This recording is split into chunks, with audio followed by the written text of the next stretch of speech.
যেই স্বামী কথায় কথায় তার স্ত্রীর সাথে রুডলি বিহেভ করে, বাজে আচরণ করে, বাজে ব্যবহার করে, তার মতো জঘন্যতম স্বামী আল্লাহর জমিন আর কেউ হতে পারে না।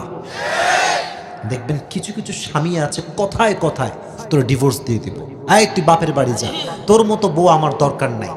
এরকম বাজে কুলাঙ্গার স্বামী আল্লাহর জমিনে আছে না নাই?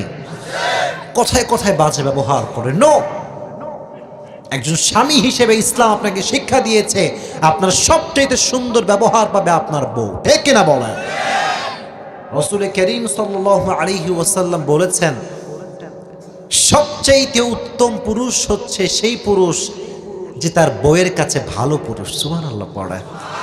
যে বউয়ের কাছে ভালো সে আসলেই ভালো, আর যে বউয়ের কাছে খারাপ সে পৃথিবীর সবার কাছে ভালো হলেও সে আসলে ভালো হতে পারে না, ঠিক কিনা?